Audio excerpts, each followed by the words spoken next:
好欢迎来到视频。现在来新日记，今天我们注重古。希望你们会喜欢这个视频。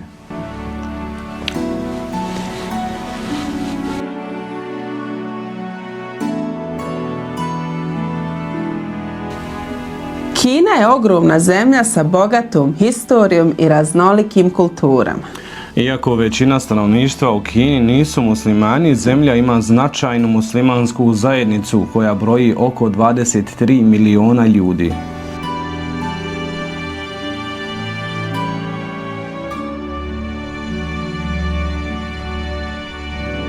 Najpoznatije muslimanske grupe su Hui i Ujguri. Muslimani u Kini žive širom zemlje, ali najveće koncentracije su u zapadnim provincijama. U ovim oblastima islamski običaji i tradicije čuvaju se vijekovima, prilagođeni lokalnoj kulturi.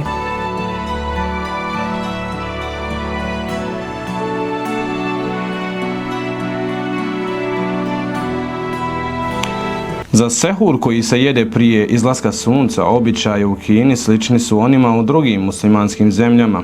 Mnogi muslimani piju čaj ili mlijeko kako bi lakše izdržali dan posta.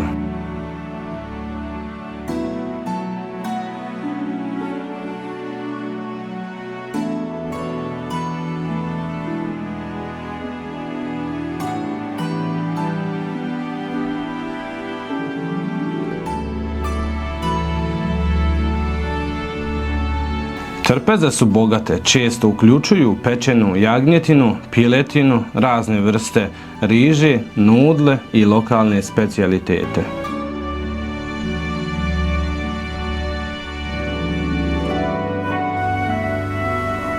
U regionima kao što je Xinjiang, specijalitete uključuju samsu, vrstu pite sa mesom i lukom i lagane supice sa začinskim biljem.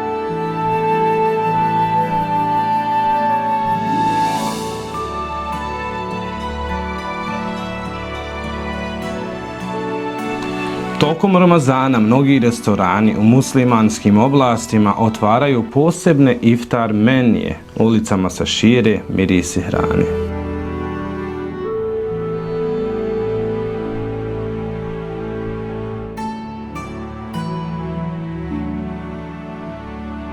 U Kini postoji više od 30.000 džamija, od koje su neke historijski i veoma impresivne. Najpoznatija je džamija u Xiangu, koja je stara više od 1300 godina i predstavlja spoj kineske arhitekture i islamskog dizajna.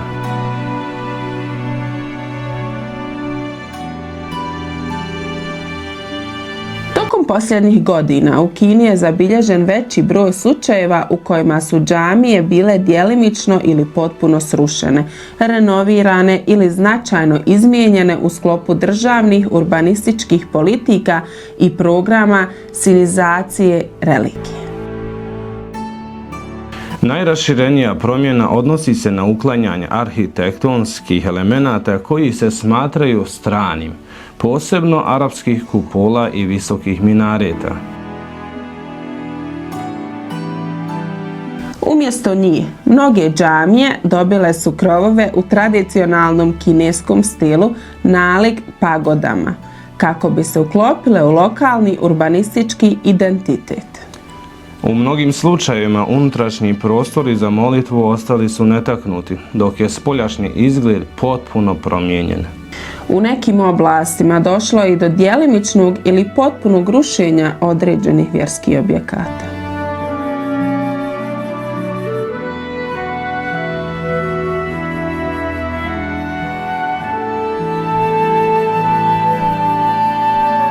U nekim gradovima i oblastima lokalne vlasti su izdale naredbe da se maloljetnici, dječaci i djevojčice mlađi od 18 godina ne smiju ulaziti u džamije i da se posebno ne smiju uključivati u vjerske aktivnosti poput posta tokom Ramazana.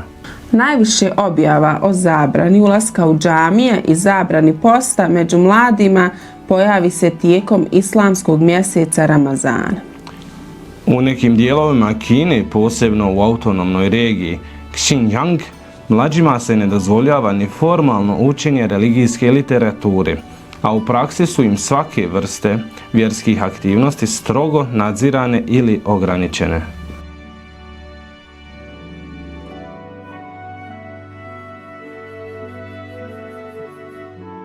Ujguri su turski muslimanski narod koji stoljećima živi na području Xinjianga, na krajnjem zapadu Kine. Njihova kultura, jezik i vjera razlikuju se od većinskog stanovništva Kine, što je tokom posljednjih godina postalo izvor brojnih napetosti.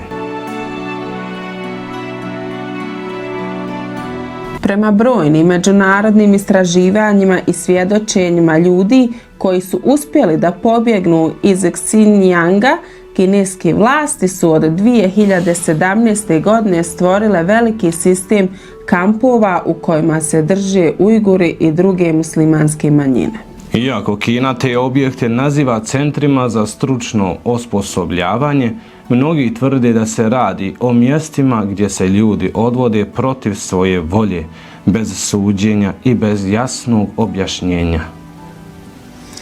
Procjene govore o stotinama hiljada, pa čak i nekoliko miliona ljudi koji su kroz ove centre prošli.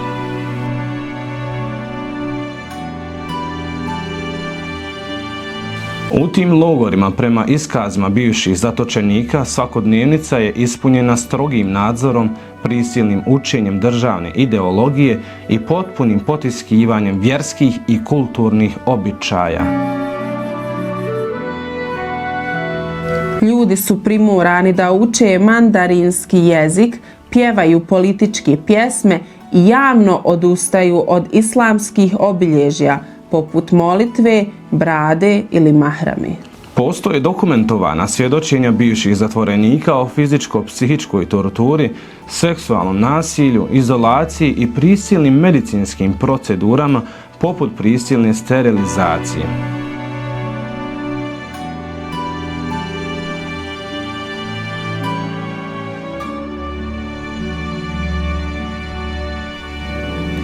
Mnoge porodice su rastrgnute, roditelji u kampovima, djeca odvedena u državne internate, a stariji prepušteni sami sebi.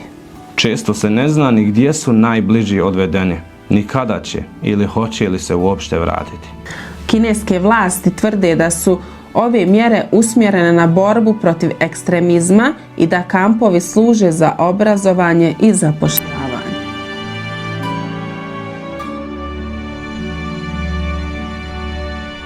Sudbina Ujgura zato ostaje jedno od najsloženijih i najtužnijih pitanja modernog svijeta.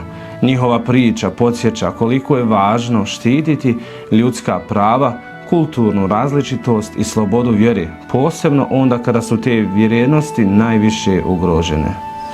Patnja ovog naroda poziv je da ne okrećemo glavu od tuđe nepravde, da se borimo za svijet u kojem niko ne bi smio biti progonjen zbog svoje vjere ili porijekla.